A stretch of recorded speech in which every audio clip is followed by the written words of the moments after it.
E qual foi a hora que você falou, cara, não é pra mim? Porque aí, sim, a mente toda preparada primeiro, né? Você vai sendo seduzido Porque é pela difícil ideia. sair, né? Porque assim, eles não ameaçam necessariamente a sua vida. Eles ameaçam a sua família. Que é Assim, pior, né? que é pior. Morrer é um prêmio para eles, né? Então, melhor que você sofra.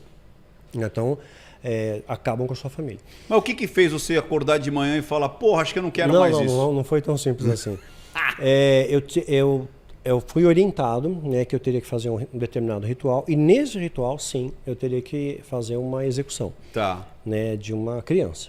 Né, e eu não tenho capacidade para isso. Quando chegou nesse ponto, aí sim você vai subir de patente. Né, e tentavam colocar aquilo como uma coisa normal.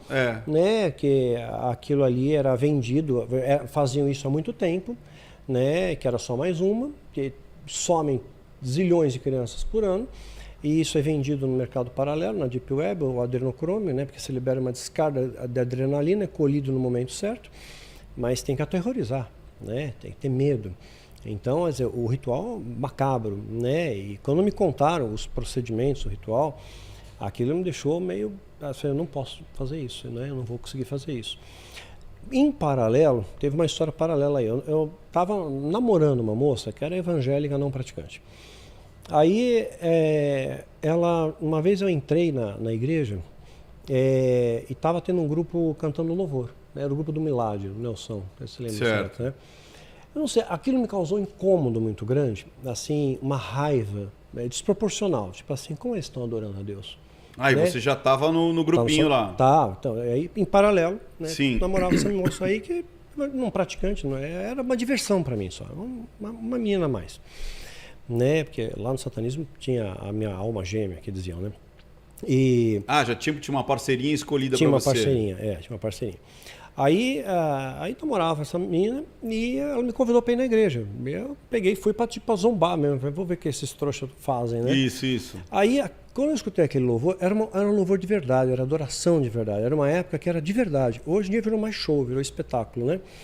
Mas aquilo ali me trouxe primeiro uma raiva muito grande, porque como é que estão adorando a Deus? Deus é mau, Deus não é bom, né? Deus não merece isso, né? E de repente aquela raiva, eu senti um formigamento e eu desmaiei. Tá. Né? A sensação foi de desmaio, né? Não foi de possessão, nada disso.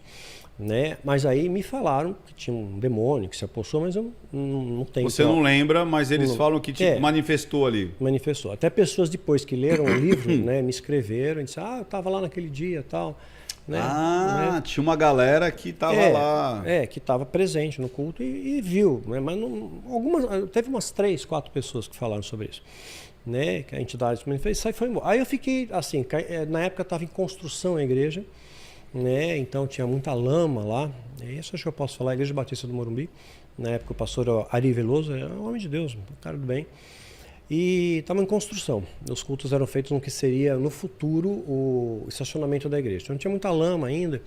E eu caí no meio da lama, né? Então fomos embora mais cedo, não teve culto, não foi para culto para nada, não vi nada. E eu fiquei muito indignado com aquilo. Falei assim, como é que as entidades permitem que eu pague um mico desse, né? Escutando caia no chão. Na lama. Fica aquilo. Aí o sumo sacerdote, que eu falei com ele, disse, olha, você ainda não está preparado para isso. Você precisa de mais poder. Né? Você precisa escalonar. Então nós vamos te preparar para isso. E começaram a me dizer como é que funcionaria esse ritual. Só que eu teria que exterminar uma pessoa. Essa moça, então, preocupada comigo, pegou e falou, manifestou um demônio em você. Tem um pastor aqui da igreja que ele é exorcista. Tipo um exorcista, né? Aí marcou um encontro comigo. Aí eu peguei, era no 9 de julho o escritório da igreja. Aí eu peguei, fui. Eu pensei, ok, fiz um feitiço para ele, né? Achei que... você fez um feitiço? Você já era feiticeiro? Já era feiticeiro. Aí você falou fazer um feitiço para ele? Fazer um feitiço para ele, assim, não para matá-lo, né? Para quê? Era para impedir que ele fosse. Eu falei, não quero que ele vá. Quero que ele tenha algum problema e ele não apareça no encontro. Bom, só para ele não ir. E aconteceu um acidente besta, doméstico, não com o filho dele. Acho que caiu da escada, fraturou o braço, uma coisa boba assim. Mas ele não pôde ir. Aí marcamos um segundo encontro. Aí eu peguei e chamei mais outros feiticeiros para me ajudar, somar força, poder, né?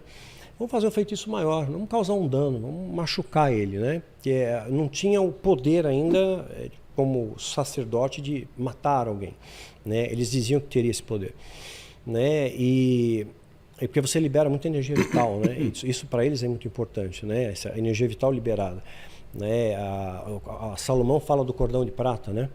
E é como se fosse um cordão umbilical espiritual ligado por Deus, que te alimenta, que te traz energia para movimentar o seu corpo. A medicina não explica isso muito bem, a gente conhece muito pouco sobre isso. Então tem só teorias, né, a respeito. Mas de repente você vê uma pessoa bem, e aquela pessoa morre, a pessoa está ruim, fica bem, sabe? Negócio, a pessoa está em coma, acorda, outra, né? Então parece que quando esse cordão, o tempo de Deus vem, a pessoa vai. Mas vem no tempo dele. Não no tempo do diabo. Mas eles, claro, eles se vangloriam disso, porque eles remontam os rituais astecas, que eles matavam, faziam sacrifício. Até eles já tinham falado que não tinha dimensão disso na época. Eles iam fazer uma quantidade grande de sacrifícios rituais nos Estados Unidos, porque precisava abrir um portal dimensional ali para entrar uma entidade X lá. E precisava de muita gente morrer, muito sangue teria que ser derramado, muita energia vital para romper essa membrana. Lá. Aí, na virada do século, né, tem ataque nas Torres Gêmeas. 3.000 pessoas morreram, bem na virada do século. E aí eles disseram que era na virada do século, não disseram a data. Né? Então, lá. Fiquei pensando sobre isso também. Mas aí, voltando para a época, estava me preparando para isso. Aí eu marquei encontro para a segunda feiticeiro para causar um dano, machucar ele. Certo. Ele também não foi no encontro. Ele bateu o carro. Né? Mas ele ficou bem. O carro amassou e tal, mas ele não sofreu. Aí eu fiquei indignado. Eu falei, pô, não funcionou. Não vai, né? Eu falei, então eu tô. E os feiticeiros, os sacerdotes falaram, você precisa de mais poder. Você tem que fazer o ritual, tá vendo? Não está funcionando. Se você fosse. Então eu vou mostrar para você como é que funciona. Nós vamos fazer o feitiço contra ele e ele vai sofrer um dano. Nós vamos fazer agora. Né? Tipo, deixa com nós. Deixa com nós, porque mexeu com você, mexeu com o grupo, então você sente parte do grupo, né? E aí o sumo sacerdote, que é o patamar máximo, né? E fizeram um ritual contra ele, né? E não é essa a coisa que a gente tem estereotipada, né? Você precisa da foto da pessoa, não precisa nada disso. Isso aí é baixa magia, né? Tem outras maneiras de eles direcionarem a energia dessas entidades, né? Certo. E essa batalha espiritual, ela existe e ela é registrada na Bíblia, e a gente não percebe. Lembra quando Daniel ele ora e jejua 21 dias? Certo. Aí o anjo aparece para ele, né, e fala, olha, eu escutei a sua oração desde o princípio, mas o príncipe da Pérsia me segurou. Aí eu chamei reforço, veio o arcanjo Miguel para me ajudar. Então, quer dizer, teve um fight, então há um dano, né? Os anjos foram expulsos do céu, os anjos caídos, quer dizer, teve uma batalha, teve uma peleja. E se eles fossem seres imortais, eles estariam lutando até hoje. Então tem dano, nessas batalhas tem dano, se machucam. Né? Não sei como, mas se machucam. Não entendo essa mecânica. Entendi. Mas uma existe perda um dano. de força, de energia. De força, energia. Alguma coisa acontece. Né? E sofre um dano. Por isso que tem um anjo, um querubim da mesma patente de Satanás, tomando conta do caminho que leva para a árvore da vida. Aí sim a árvore da vida. Porque a folha da árvore da vida traz cura para as nações e curaria essas entidades mais depressa, né? Então por isso que tem uma guarda lá até hoje. Saquei. Né? Até hoje. Aí fizeram o feitiço e ofereceram 13 vidas pela vida dele. Quer dizer, a moeda espiritual, né? É o sangue, moeda espiritual. Assim, se ele morresse, pagariam os demônios com 13 vidas. Então era para ele morrer. Eu tinha certeza que ele ia morrer. Falei, bom, somos sacerdote, eles estão dando para mim uma prova do poder deles. Eu fui todo triunfante. Né, e fiquei esperei por 2 horas, levantei e já estava indo embora, e ele chegou. Quando ele chegou, eu dei o nome de Brint no livro, o nome dele verdadeiro, Luiz Augusto Zitt. Eu tive depois o privilégio de conhecer o pai dele também, conhecer a família. E depois ele teve um dano, né, depois, eu vou tentar sumariar o máximo possível. E eu tive medo daquele cara, medo. Eu estava no ápice da arte marcial. Humanamente falando, eu acabaria com ele em segundos. Mas a sensação que eu tinha é que se eu tocasse nele, eu ia desmaiar de novo. Fiquei com aquele negócio na cabeça, eu vou apagar. Sim. Eu peguei e falei, isso era o quê? Um escritório? O que era? Uma sala? Era um escritório. Não, era escritório. Era um escritório. O escritório era 2 andares. Era uma casinha, um sobrado. Tinha uma salinha embaixo. Era uma casa? Era uma casa. Aí você chegou lá, tô esperando... É Luiz, você falou? O Zitt. Aí fica esperando, tem um encontro marcado com ele. Né? Aí deu 2, passou, tá atrasado. O cara não chega, vou embora. Aí eu pensei que meus botões morreu. Não vai vir mesmo, né? Deu certo feitiço. Levantei, ele entra pela porta. Cara, quando você viu ele, falou, puta, tá vivo. Aí eu fiquei meio ressabiado. Além do cara estar vivo, né, eu tive medo dele, um medo inexplicável. Não medo racional. Entendi. Um medo... Né? Inexplicável, medo, né? E eu peguei e falei, pastor, desculpa, você chegou atrasado, eu tenho que ir embora. Aí ele falou assim, não, deixa eu só orar por você, rapidinho, 5 minutos. Aí eu pensei, a oração desse cara não tem poder nenhum, né? E era no andar de cima. Né? Da casa, do sobrado. Do sobrado, tinha uma salinha que era a salinha dele. Então tinha outras salinhas lá de aconselhamento, né? Sim, sim. Aí subi, ele trancou a porta, a chave. Isso me chamou atenção. Eu falei, pô, cara, você já foi, porra. Aí eu olhei pra janela, vi que a janela tinha grade, né? Falei, e agora? Aí eu falei, pastor, pensando melhor, pensando bem. Acho que eu queria ir embora. Não vou morar, não. E ele falou, não, tudo bem, é coisa rápida, coisa rápida. E a última imagem que eu tenho, a mão dele crescendo assim, apaguei, não sei quanto tempo durou aquilo, fiquei sabendo muito tempo depois, quando eu reencontrei ele. Mas eu tinha alguns lampejos assim, de consciência, eu vi ele estava bem, falava baixo, a sala estava muito bagunçada, eu estava machucado, né, rasgado, corte, todo dolorido. Né? Eu falei, pô, esse cara tá inteiro. Aí no final, né, ele pegou, me ajudou, me levantou, me pôs na cadeira e falou para mim, olha, você, tinha uma coisa em você, tinha um demônio em você. Né? E eu falei, como assim um demônio em mim? Ele não pode entrar em mim, né? Eu controlo ele, ele não me controla. Ele falou, não, isso é ilusão. Né? Jesus é um poder maior, Deus é um poder maior. Né? Você quer conhecer esse Deus que é um poder maior? Né?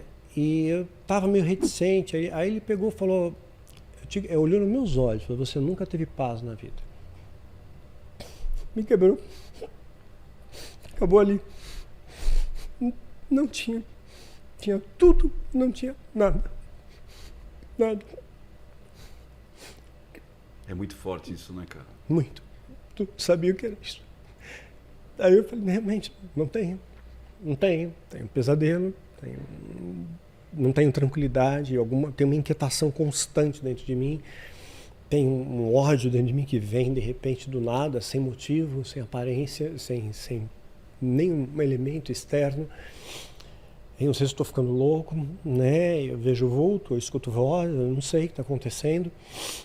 E ele falou, mas hoje Deus vai mudar a sua história. Me deu um abraço. Cara, eu nunca recebi um abraço como aquele na minha vida. Um abraço de amor, de pai, de calor, de acolhimento. Me abraçou e sussurrou no meu ouvido, repete comigo essa oração. Né? Porque orar vem de falar, é oratória. Não está escrito Jesus pensou, né? Deus pensou, haja luz, falou. E eu repeti o que ele fez, o que ele pediu para fazer eu fiz. E quando terminou aquilo, ele me abraçou, me deu um beijo na testa e falou assim, hoje Jesus está mudando a tua história. Eu estava todo arrebentado. A sala estava bem destruída, assim, bagunçada, né? Mas eu senti uma paz indescritível, indescritível. Eu não tenho vocabulário para descrever isso. Senti tranquilidade, serenidade. Completude.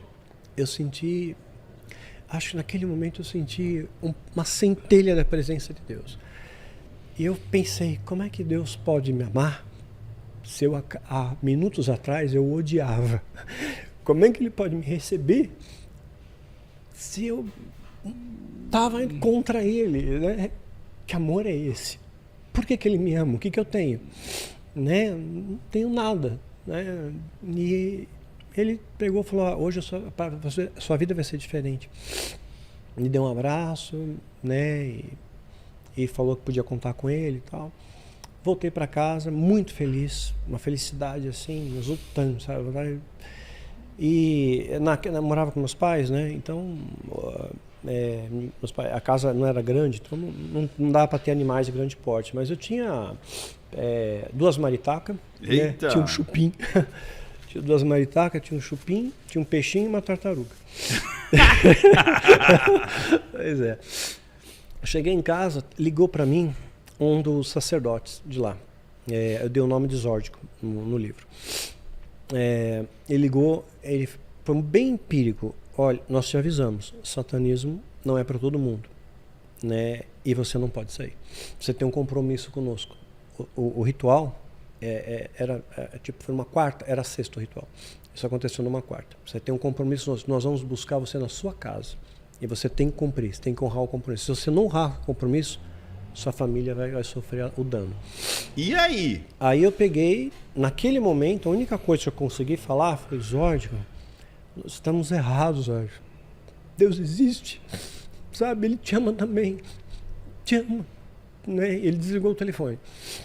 Aí eu dormi naquela noite como eu nunca tinha dormido antes. Dormi bem, leve, gostoso, um sono reparador. Quando eu acordei, foi perturbador, porque meus bichos estavam mortos. Todos eles. Mortos.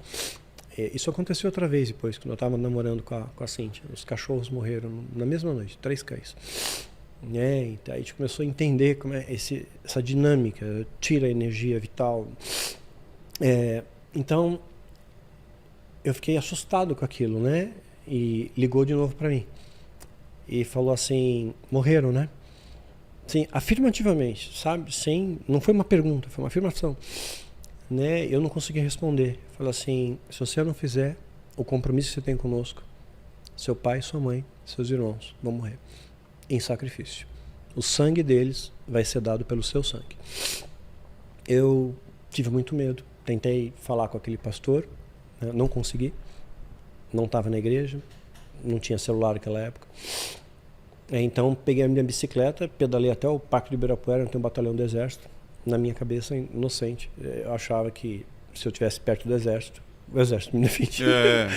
Né? Aí eu fiquei perto até demais, o guarda foi gentil, ele falou: você não pode ficar tão perto da guarita, tem uma distância e tal. Aí fiquei ali. No Ibirapuera? Ibirapuera, batalhão do exército. Isso mesmo. Aí eu sentei na grama e... Você sabe que eu fui expulso de lá porque eu fui fazer xixi no muro, tava muito louco. É? Aí os caras: mano, você faz xixi no quartel, cara? E o cara desce com umas... também? O cara de metralhadora lá, sei lá, que rifle. Falou: mano, você tá louco? Eu tava bêbado pra cá. Eu falei: cara, sai daqui, senão eu vou te prender. E aí eu fui saindo e mijando em mim mesmo. Vai, loucura, cara. Que doideira. E é isso aí, os caras não deixavam nem ficar perto. Não sei como é que é hoje, né? Tem uma distância da guarita lá. Não pode ficar aqui não, tal. Aí, ok, fiquei distante, né? E, de repente, deitei na grama, né? Tinha um gramadinho ali e anoiteceu. Eu fui vendo as estrelas do céu, sabe? Nunca tinha reparado daquela maneira. E, para mim, veio, poxa, Deus fez tudo isso. Cada estrela que brilha, Deus fez. Nunca vi o diabo fazer nada. Deus cria todas as coisas. O diabo não é capaz de fazer uma grama. Não, existe um Criador porque as leis são perfeitas. Como você falou, né? Os códigos, o fio não bate e por aí vai. Eu falei: puxa vida, o existe nosso planeta está né? protegido. Tem Júpiter que suga os asteroides que podem colidir contra o planeta. Tem um cinturão de asteroides entre Marte e Júpiter. Camada de ozônio que nos protege dos raios solares. Tudo. Tudo. Eu falei: caramba, Deus faz coisas pra perfeitas. Deus faz flores, faz insetos. Quem que ensinou as abelhas, né? Aquilo que a gente falou, né? O que fazer. A organização das formigas. Comecei muita coisa. Meu Deus, começou a me clarear assim. Aí eu fiz a minha primeira oração. Não tinha ninguém para me orientar. Eu orei sozinho, né? E eu não sabia como orar. Eu falei: Deus, você lembra de mim? Olha, o São Marcelo me convertiu ontem. Não era de Marcelo. Passei meu endereço para Deus. Olha, eu moro em tal lugar, né? Protege minha família, né? Caraca, mano. E me guarda, né? E hoje eu entendo melhor. Certamente tinha um anjo ali guardando. A Bíblia diz que anjos acampam ao nosso redor, né? A gente não tem ideia do que é isso, mas um anjo matou 185 mil homens em Senaqueribe. Um anjo. Então, a gente não tem ideia da dimensão desse poder, né? Quando Deus assim determina. É claro, por mérito também. E aí eu fui para casa, pedalei, clareou o dia e estava muito apreensivo, né? Não sabia o que eu ia encontrar. Mas estava todo mundo lá em casa, né? Aí tinha o Zórdico e teve o outro sacerdote, Taulês. A gente deu o nome Taulês no livro, vou usar o mesmo nome. Ele ligou e pegou e falou assim: você tem um compromisso, nós vamos te buscar. Eu falei: eu não vou fazer. Não vou fazer. Né? Eu falei assim: mas então sua família vai pagar. Eu falei, poxa, eu falei: me deixa eu falar com o Marlon. O Marlon era um cara paternalista. Era um sumo sacerdote. Da maneira que ele me tratava, parecia até que ele era meu pai. Me tratava muito bem, me protegia. Aí, ok, consegui falar com o Marlon. Eu falei: olha, Marlon, prometo para você, eu nunca vou contar os segredos da alta magia para ninguém. Não vou ensinar feitiço, não vou dizer o endereço onde vocês se reúnem, não vou dizer onde estão, né, os locais aí, quem é quem, né? Deixa eu viver minha vida, né? Me ajuda, né? E ele falou, então mantenha a sua boca calada. Ok, mas eu vi a menina, ela tinha 9 anos. Os pais doaram a menina para isso, né? Para ter para ter poder. Para ter poder. Mas para não ter vínculo, geram e dão para outro casal cuidar. Curiosamente, isso foi reproduzido num filme que eu assisti recentemente, chamado Filhos do Privilégio. E muito louco isso, né? E realmente, tem muita coisa no filme que acontece de verdade. Teve muita experiência com judeus, com psicotrópicos, com drogas, isso. Né? E aí a Pfizer é fundada logo depois da Segunda Guerra nos Estados Unidos, em Nova York, por 2 alemães. E já tinha uma tecnologia de ponta, porque tinham treinado. Os judeus foram cobaias. Utilizado, Foram cobaias, né? E até o filme faz alusão a vários medicamentos conhecidos. Muda o nome. E utilizaram nos soldados também. Nos soldados. Muitos... sim. Tipo metanfetamina. Os caras ficam doidão e não se cansar, porque falam, o que eles conseguiam correr é um absurdo. A França mesmo falou, cara, não é possível que eles estão aqui já. Não, já estão. Porque tudo que era... Como é que chama aqui? Metanfetamina. E os caras que usam também pra ficar fortão lá, como é que chama? Anabolizante? Anabolizantes. Os caras usaram muito anabolizantes na guerra e metanfetamina e tudo mais, para os caras ficar gigante, sem cansaço. Exato. Poder de atenção, tudo. E se recuperar, se ferir, se não sentir. Exato. E muitos acabavam depois morrendo porque tinha ataque cardíaco lá na frente e não sabia que aquela...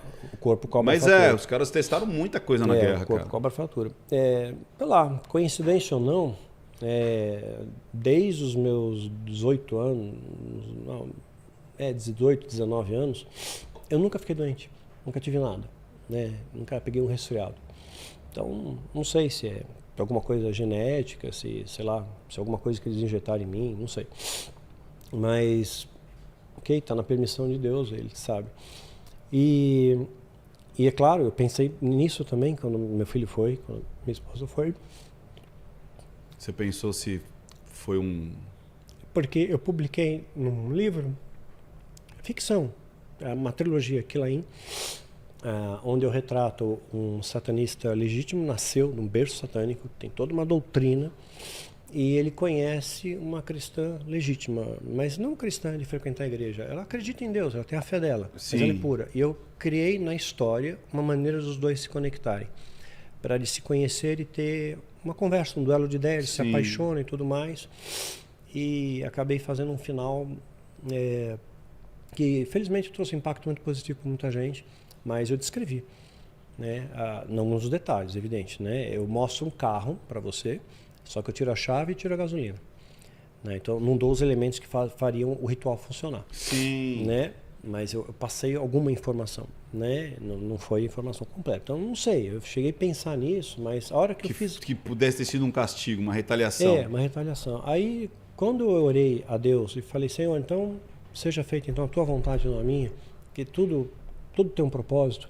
Se tudo colabora para aqueles que amam a Deus, nada fica fora desse tudo. Então, vai ver que meu filho pudesse piorar, minha esposa estava sofrendo, o Senhor levou ela como ela pediu, né? Se o Senhor me deixou aqui, tem que ter algum propósito. Me diz o propósito, por que eu estou aqui. Agora eu entendo. Então, só finalizando ali, ele ameaçou e tal, e houve um silêncio, né? Durante uns 2 anos, assim, teve paz. Aí eu conheci a Cíntia, né?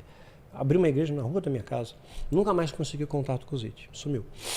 Né? Os caras lá você não tinha mais contato? Não. Tá. Não. Não entrei em contato, não entraram em contato comigo, nem Você também não entrou em contato? Não falei nada para ninguém, fiquei quieto na minha. Claro, perdi emprego, tudo, né? Aí dava aula de Kung Fu para ganhar um troco. E conheci a Cíntia, que é estudante de medicina.